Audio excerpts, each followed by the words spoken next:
இப்போது ஆடிப்பூரத்தன்னைக்கு மாலை வேளைகளில் உங்கள் வீட்டு பூஜை அறையில் அம்மன் படங்கள் இருந்தால் அதை சுத்தமாக தொடச்சி மஞ்சள் குங்குமம் வச்சு வளையல் வாங்கிட்டு வந்து மாலை மாதிரி கட்டி அந்த அம்மன் படத்துக்கு போடுங்க.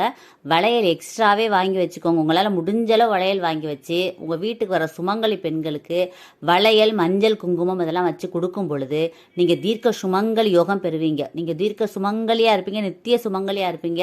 உங்கள் கணவருக்கு தீர்க்காயுள் யோகம் கிடைக்கும். வாழ்க்கையில் மிகப்பெரிய அதிர்ஷ்டம் கிடைக்கும். குடும்பத்தில் சந்தோஷம், கணவன் மனைவி ஒற்றுமை, இதெல்லாம் எல்லாமே கிடைக்கும். அம்பிகையே உங்கள் வீட்டுக்கு வர்ற மாதிரி, சுமங்கலி பெண்கள் வர்றது உங்கள் வீட்டுக்கு அம்மனே வர்ற மாதிரி. அவங்களுக்கு நீங்கள் வளையல் கொடுக்கும் பொழுது அம்பிகை ரொம்ப மகிழ்ச்சி அடைந்து செல்வச் செழிப்புகளை அள்ளி தருவாங்கிற ஐதீகம் உங்களுக்கு. அதனால பக்கத்தில் சுமங்கலி பெண்கள் இருந்தாங்கன்னு உங்கள் வீட்டுக்கு வரவழைச்சு வளையல் மஞ்சள் குங்குமம் கொடுத்து அவங்கள வழி அனுப்பி வைங்க. உங்கள் வாழ்க்கையில் மிகப்பெரிய வெற்றி இருக்குது. நீங்கள் எப்பொழுதும் தீர்க்க சுமங்கலியாக இருப்பீங்க. இந்த பதிவை எல்லாருக்கும் ஷேர் பண்ணுங்கள், கமெண்ட் பண்ணுங்கள். எல்லாருமே நல்லா இருக்கணும் ஃப்ரெண்ட்ஸ். Thank you friends. வாழ்க வளமுடன். தேங்க்யூ.